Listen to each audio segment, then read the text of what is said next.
Friends Vinees കിച്ചണിലേക്ക് സ്വാഗതം. നമുക്കിന്ന് രസം ഉണ്ടാക്കാം. അതിന് വേണ്ടി കുറച്ച് പിഴിയുന്ന പുളി ഒരു നെല്ലിക്ക വലുപ്പത്തിലെടുത്ത് അത് ചെറു ചൂടുവെള്ളത്തിൽ കുതിരാനിടണം. അത് ചെറു ചൂടുവെള്ളത്തിൽ കുതിരാനിട്ടാൽ നന്നായിട്ട് നമുക്ക് ആ ജ്യൂസ് കിട്ടത്തുള്ളൂ. എന്നിട്ട് പിന്നെ വേണ്ടത് ഒരു ടേബിൾ സ്പൂൺ കുരുമുളക്, പിന്നെ 1 ടീസ്പൂൺ ജീരകം, ഒരു തണ്ട് കറിവേപ്പില, പിന്നെ ഒരു തക്കാളി. വലിയ തക്കാളി ആണെങ്കിൽ ഇതിൻ്റെ പകുതി മതി, ചെറിയ തക്കാളി ആണെങ്കിൽ അത് ഫുൾ എടുക്കണേ. എന്നിട്ട് നമുക്ക് ആദ്യം ഇത് പിഴിഞ്ഞ് ആ പുളിവെള്ളം മാറ്റിയെടുക്കണം. കണ്ടോ, ഇതുപോലെ പിഴിഞ്ഞ് പുളിവെള്ളം മാറ്റി തക്കാളി ചെറുതായിട്ട് അരിഞ്ഞതും പിന്നെ കുരുമുളകും ജീരകവും കറിവേപ്പിലയും കൂടെ ചതച്ചെടുക്കണം. എന്നിട്ട് നമുക്ക് ആദ്യം ഒരു ചെറിയ ചട്ടി വെച്ചിട്ട് ചട്ടി ഒന്ന് ചൂടായി കഴിഞ്ഞ് നമുക്ക് പുളിയുടെ വെള്ളം ചട്ടിക്കകത്ത് ഒഴിക്കണം.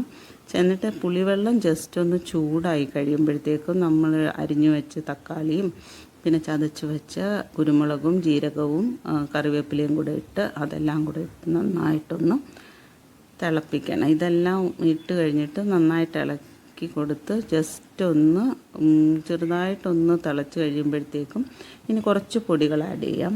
അതിനു വേണ്ടി ഞാനിവിടെ ആദ്യം ആഡ് ചെയ്യേണ്ടത് 1/4 ടീസ്പൂണ് സാമ്പാർ പൊടിയാണ്. 1/4 ടീസ്പൂൺ സാമ്പാർ പൊടി ആഡ് ചെയ്യുന്നിട്ടുണ്ട്. ഹോം മെയ്ഡ് സാമ്പാർ പൊടിയാണ്. എന്നിട്ട് പിന്നെ ഇതിൻ്റെ കൂടെ നല്ല മുളക് പൊടി 1/4 ടീസ്പൂൺ നല്ല മുളക് പൊടി, പിന്നെ കുറച്ച് 1/4 ടീസ്പൂൺ കായപ്പൊടി, 1/4 ടീസ്പൂൺ മതി കായപ്പൊടി. ഇത്രയും കൂടി ഇട്ടിട്ട് ഒന്ന് നന്നായിട്ട് ഇളക്കി കൊടുത്ത് പിന്നെ നമുക്കിതിനകത്ത് ഉപ്പ് കൂടെ ആഡ് ചെയ്യണം.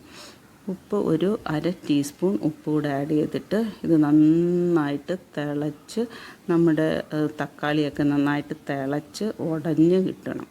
വെള്ളമൊക്കെ ഇച്ചിരി വറ്റി തക്കാളിയൊക്കെ നന്നായിട്ട് തിളച്ച് വെന്ത് ഉടഞ്ഞ് കിട്ടുന്നതാണ് പാകം. അത് കഴിഞ്ഞിട്ട് ഇനി നമുക്ക് ഈ ഒരു പരുവമായി കഴിയുമ്പോൾ നമുക്കിതിനെ അടുപ്പ് ഗ്യാസ് ഓഫ് ചെയ്തിട്ട് ഇത് മാറ്റി വെച്ചിട്ട് പിന്നെ നമുക്കിത് താളിക്കണം. അതിനു വേണ്ടി ഒരു ചീനിച്ചട്ടിക്കകത്ത് 1 ടേബിൾ സ്പൂൺ വെളിച്ചെണ്ണ, പിന്നെ 1 ടീസ്പൂൺ കടുക്. ആ കടുക് ഒന്ന് ചൂടായി പൊട്ടി തുടങ്ങാറാകുമ്പം ഉലുവ, കുറച്ച് ഉലുവ, 1/4 ടീസ്പൂൺ ഉലുവ, പിന്നെ വേണ്ടത് കറിവേപ്പില, പിന്നെ ഒരു വറ്റൽമുളക്. ഇത്രയും ഇട്ടിട്ട് നന്നായിട്ട് കടുക് വറുത്ത്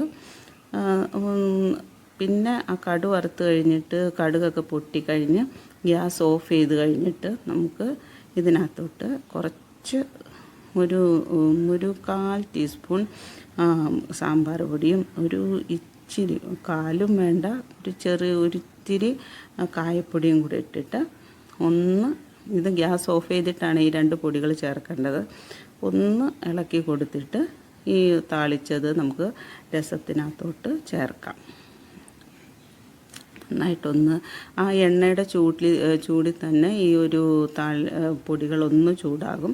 അത്രയും ചൂടായാൽ മതി. എന്നിട്ട് ഇത് നമുക്ക് രസത്തിനകത്തോട്ട് ആഡ് ചെയ്തിട്ട് നമ്മൾ തിളപ്പിച്ച് വെച്ച രസം ഉണ്ടല്ലോ, രസം നന്നായിട്ട് ചൂടോടെ ഇരിക്കും. അപ്പോൾ ആ രസത്തിനകത്തോടെ ആഡ് ചെയ്തിട്ട് പിന്നെ അടച്ചു വെച്ച് നമുക്ക് യൂസ് ചെയ്യാം. നല്ല ഒരു രസത്തിൻ്റെ റെസിപ്പിയാണ്. എല്ലാവരും ട്രൈ ചെയ്ത് നോക്കണം.